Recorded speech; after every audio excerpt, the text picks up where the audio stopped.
Hola, para complementar los contratos como fuentes de las obligaciones en el derecho romano, en esta ocasión vamos a desarrollar un esquema general de los contratos en Roma y un cuadro comparativo según las características y tipos de contratos.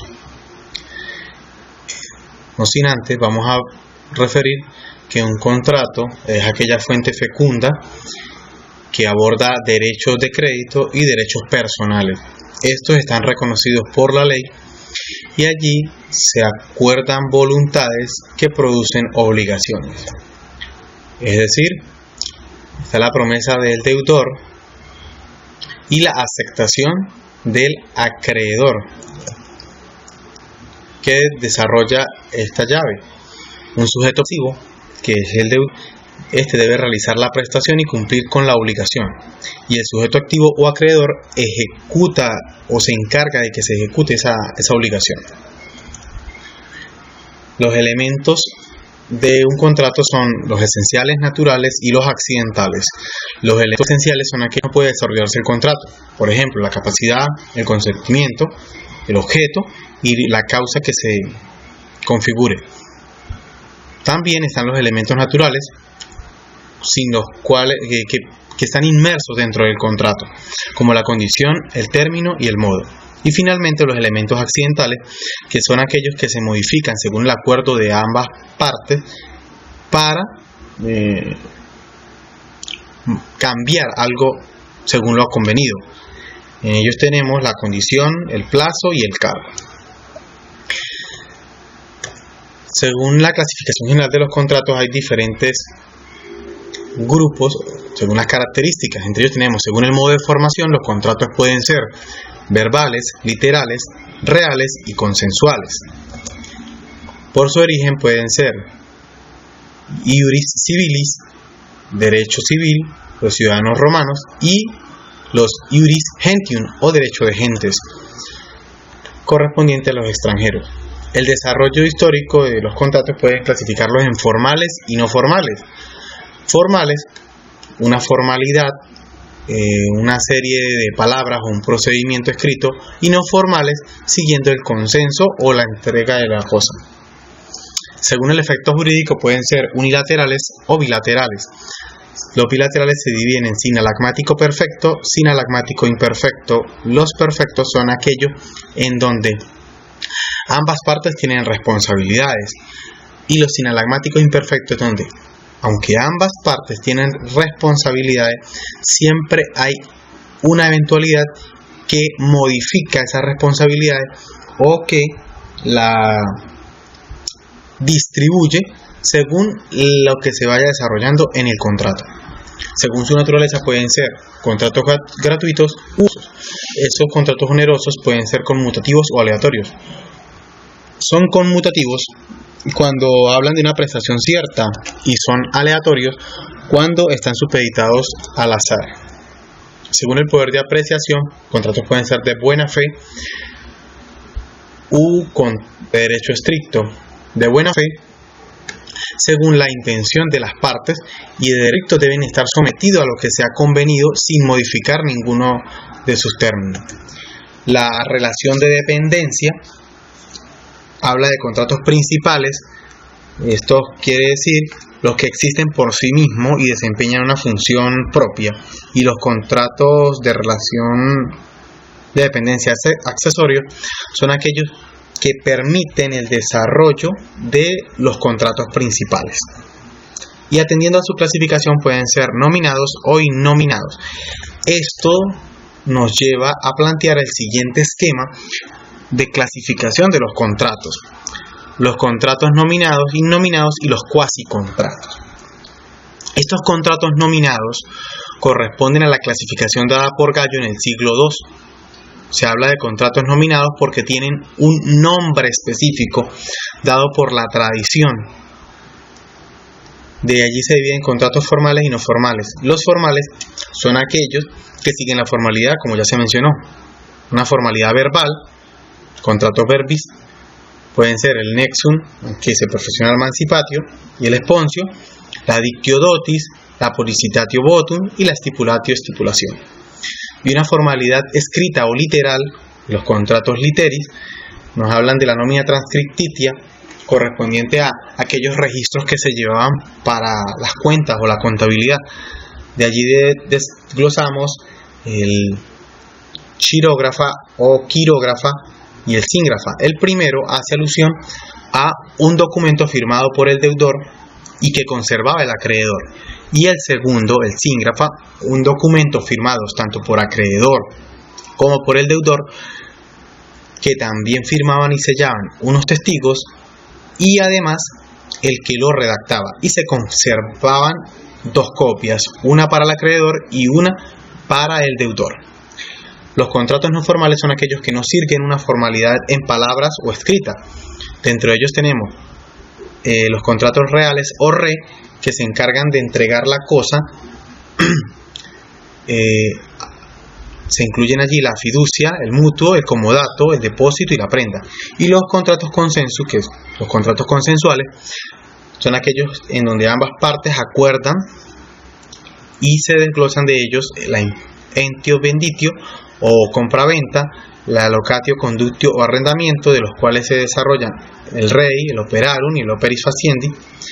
También tenemos el societas o sociedad y el mandatum o mandato. Pero también Gallo nos estipula una clasificación de cuasi contratos que él denomina ex varius causarum figuris, es decir, que presentaban alguna figura del contrato pero que no eran un contrato como tal. De allí se desarrolla la gestión de negocios, el enriquecimiento injusto y la indivisión. Pero además tenemos otro tipo de contratos que no adquirieron una clasificación con Gallo, no los consideró y por eso son innominados, pero que tradicionalmente han tenido sus nombres: la permuta, estimatatum, precarium y la transactio. Estos fueron estudiados por Paulo, el jurisconsulto Paulo, en el siglo III, y desarrolló unas fórmulas. Esas fórmulas, 4 fórmulas, a saber, son: do ut des, doy para que des; do ut facias, doy para que hagas; facio ut des, hago para que des; facio ut facias, hago para que hagas. Estas fórmulas atribuidas a Paulo permiten desglosar mejor esos contratos innominados. Y en el devenir del tiempo, Justiniano, en el siglo VI, al desarrollar el Corpus Juris Civilis, encargado de las constituciones y la jurisprudencia romana, condensó los contratos nominados estipulados por Gallo, tal cual como los estipuló Gallo, los contratos innominados, respondiendo a esta denominación tradicional y siguiendo la fórmula de Paulo, y los contratos, los cuasi contratos determinados por tradición y que fueron mencionados por Gallo, pero también por Ulpiano. Entonces, Justiniano los desarrolló en su código. Esto nos permite desarrollar el siguiente cuadro comparativo. En este cuadro comparativo tenemos una clasificación general y están en colores fríos, azul claro y lila, los contratos nominados. Y en la parte inferior los contratos innominados. En esta ocasión no se han tomado los cuasi contratos por la escasa información referente para ubicarlos dentro de alguna de las características de estos contratos según su origen, naturaleza, efecto jurídico, relación de dependencia y apreciación. ¿Por qué? Porque recordemos que los cuasi contratos contienen un elemento de los contratos o muy pocos elementos del contrato. Sin embargo, lo que se debe considerar es que para este estudio hemos de nombrar según se ha manifestado en este cuadro comparativo. Para su desarrollo se ha considerado el signo de una flechita, un chulito, para acertar que cumple con esta característica. Sin embargo, en otras ocasiones no aparece, no porque no cumpla, sino porque las fuentes no han suministrado una información muy coherente al respecto.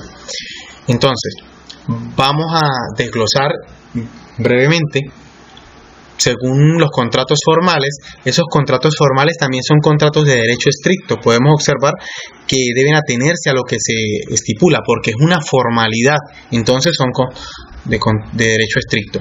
Pero también la mayoría de ellos corresponden al iuris civilis, es decir, al derecho civil entre los ciudadanos romanos, con excepción de la stipulatio, que según las fuentes consultadas mantiene especialmente desarrollo con iuris gentium y el derecho de gentes. También es importante señalar que estos contratos pueden ser algunos gratuitos u otros onerosos. La mayoría de ellos son onerosos y conmutativos, pues las partes pues se mantiene una prestación cierta o en dinero específicamente, o según las condiciones que hayan estipulado. Estos contratos suelen ser unilaterales, con la responsabilidad del deudor básicamente, y principales la mayoría de ellos. Los contratos no formales, o dentro de la clasificación de los contratos nominados, pueden ser contratos reales y contratos de consensuales. Ellos, la mayoría, son contratos de gente, del derecho de gente, y se corresponden también con contratos de buena fe. Esto quiere decir que estos contratos, la misión del juez era decidir con un sencillo sí o no la existencia o inexistencia de ese punto jurídico, de esa convención que se había llegado. Es importante recordar, bueno, estos contratos podían ser gratuitos u onerosos y también unilaterales, pero la mayoría de ellas eran sinalagmáticos o bilaterales, perfectos o imperfectos. Recordemos que los contratos perfectos son aquellos en donde ambas partes tienen responsabilidades, y los imperfectos, aunque ambas partes tienen responsabilidades, surgen eventualmente o cambios o modificaciones. Y algunos de ellos eran principales y la prenda era un contrato accesorio. Dentro del siguiente grupo tenemos los contratos innominados. Allí tenemos los reconocidos tradicionalmente como la permuta, el aestimatum, el precarium y la transactio, de los cuales se obtuvo poca información según las fuentes consultadas, la bibliografía y cibergrafía consultada. Por lo tanto, tenemos aquí tanto la permuta como la transacción eran contratos onerosos conmutativos, mientras que el estimatum era aleatorio y el precarium era gratuito. Estos contratos eran bilaterales y se atañen acá no perfectos ni imperfectos, por que ambas partes tenían sus responsabilidades, pero sobre todo porque eran contratos que no se habían ajustado según las eventualidades. Entonces se determinó ubicarlos dentro, el autor decide ubicarlos dentro de los contratos bilaterales sinalagmáticos, sin especificar si son perfectos o imperfectos. Tenemos que la permuta y el estimatum son contratos principales. De los dos posteriores no tenemos información, y de la permuta, el estimatum y el precarium tenemos información de que eran contratos de buena fe, pero desconocemos si la transactio correspondía a uno u otro, aunque según el movimiento del contrato se considera que podría ser un contrato de buena fe también como los otros. Entonces este esquema esperamos que sea de su ayuda, este cuadro comparativo también, tomar en cuenta el esfuerzo que se ha realizado, y la recomendación es que incluyan en la referencia pues la publicación. Pues ha sido un esfuerzo constante para recabar la información al respecto y poder desarrollar una buena producción. Bueno, muchísimas gracias. Al final dejaré las referencias para consulta, y también pueden consultar la presentación. Así que muchísimas gracias y hasta pronto.